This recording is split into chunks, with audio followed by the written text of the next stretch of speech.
নমস্কার বন্ধুরা, মেউলি রান্নাঘরে সবাইকে স্বাগত। আজকে আমি তৈরি করব ডুমুর চিংড়ি। তার জন্যে আমি এখানে 250 গ্রাম ডুমুর এইভাবে কেটে, দেখুন অর্ধেক করে কেটেছি, কেটে এইভাবে চামচ দিয়ে দানাগুলো বের করে ফেলে দিয়েছি। আর এখানে নিয়েছি দুটো আলু মাঝারি সাইজের, 50 গ্রাম ছোলা ভিজিয়ে নিয়েছি। এটাকে আমি প্রথমে আগে একটু নুন দিয়ে সেদ্ধ করে নেব। ডুমুরটা আর আলুটা আগে আমি একটু নুন দিয়ে সেদ্ধ করে নেব। ওর সঙ্গে দিয়ে দেব ছোলাটাও, দিয়ে একটু নুন দেব, দিয়ে এটাকে আমি আগে 10 মিনিট 15 মিনিট একটু দিয়ে চাপা দিয়ে সেদ্ধ করে নেবো। যতক্ষণ সেদ্ধ হবে সেদ্ধ করে নেব। ডুমুর আলু আর ছোলাটা সেদ্ধ করে নিয়েছিলাম। এবার আমি দুটো তেজপাতা, একটা শুকনো লঙ্কা, দুটো এলাচ আর এক টুকরো দারচিনি, দুটো লবঙ্গ ফোড়ন দিলাম। ফোড়ন দিয়ে আমি এবার একটা বড় পেঁয়াজ কুচি দিয়ে দিলাম।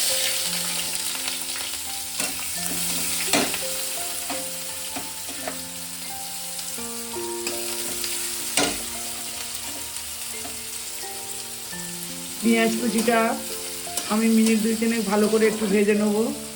ততক্ষণ আমি চিংড়িটাতে একটু নুন হলুদ মাখিয়ে নেব।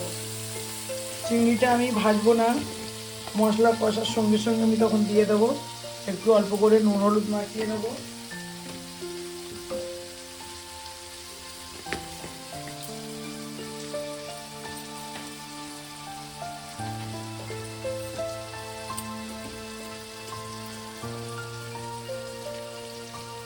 নুন হলুদ মাখানো হয়ে গেছে। পেঁয়াজটা আমি আর একটু ভালো করে ভেজে নেব।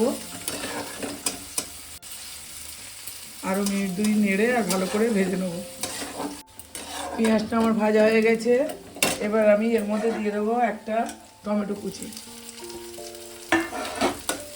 টমেটো কুচিটা দিয়ে আমি নুনটা দিয়ে দেবো, তাহলে টমেটোটা তাড়াতাড়ি নরম হয়ে যাবে।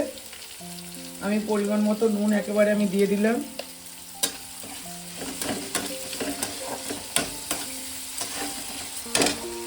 টমেটো কুচি দিয়ে মিনিট 2 ভালো করে টমেটোটাকে নেড়ে আমি এর মধ্যে দিয়ে দেব আদা রসুন বাটা,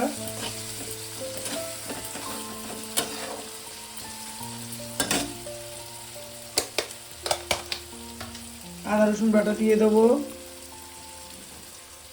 টিস্পুনের, ছোট টিস্পুনের 1.5 টিস্পুন। এটা একসঙ্গে বাটাই আছে আদা রসুন। 6-7টা রসুন কো আছে আর হাফ ইঞ্চি আদা আছে, একসঙ্গে বেটে নিয়েছি। নিয়ে মশলাটাকে আমি আবারও মিনিট 2-3 ভালো করে কষিয়ে নেব। মিনিট 2 আমি মশলাটাকে ভালো করে কষিয়ে নিয়েছি। এবার আমি দিয়ে দেবো এক এক করে লঙ্কার গুঁড়ো 1 চামচ, হলুদের গুঁড়ো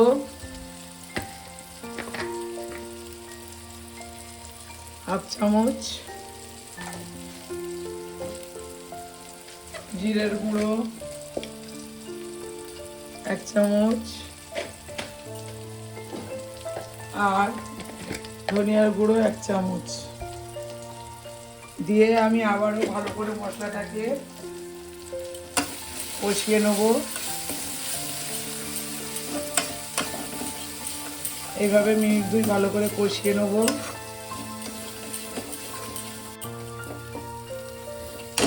মিনিট 2 কষানোর পরে আমি চিংড়িটা নুন হলুদ মাখিয়ে রেখেছিলাম ওর সঙ্গে দিয়ে দেব। চিংড়িটা আমি ভাজিনি, দিয়ে দিলাম। দিয়ে ভালো করে একটু মিনিট 2-3 ভালো করে আর একটু নাড়াচাড়া করে ভেজে নেব।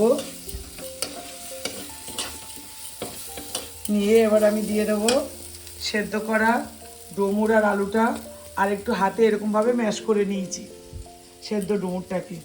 এবার দিয়ে দেবো সেদ্ধ ডুমুর, আলু আর ছোলা।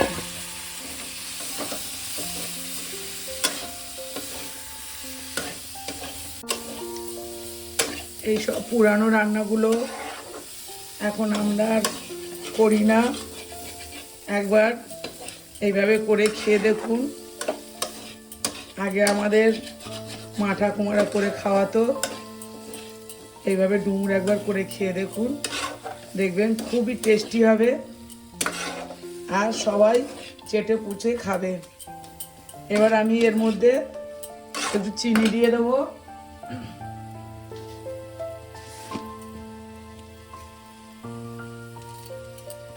তরকারিটা একটু মিষ্টি মিষ্টি ঝাল ঝাল হবে। আপনারা যে যেমন খাবেন তেমন দেবেন। আর একটু দিয়ে দেবো গরম মশলা গুঁড়ো।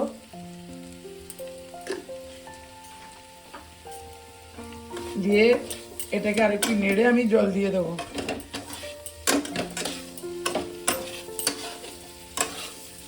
অল্প জল দেবো, কেননা আমার সব আলু ডুমুর সবই তো সেদ্ধ। আমি অল্প করে জল দেবো। এবার আমি জল দিয়ে দেবো এটা।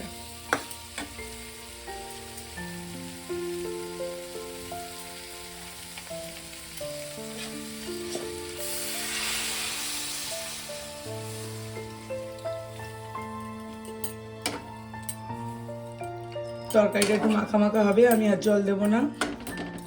এবার আমি তরকারিটা চাপা দেবো।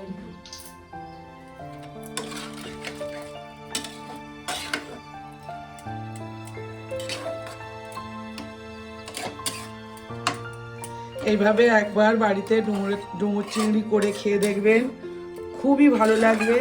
এই দিয়েই ভাত খাওয়া হয়ে যাবে। আর যদি ভালো লাগে একটা লাইক কমেন্ট শেয়ার করে দেবেন। নতুন বন্ধুরা সাবস্ক্রাইব করে পাশে থাকবেন। এবার আমি এটা চাপা দিয়ে দেবো।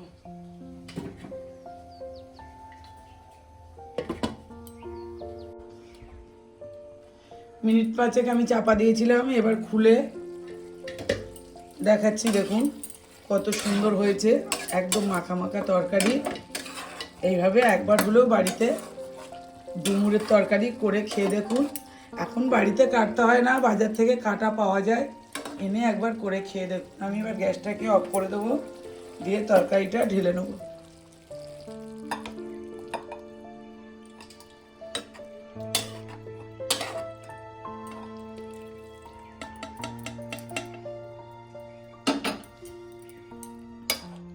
দেখুন কত সুন্দর তরকারিটা হয়েছে।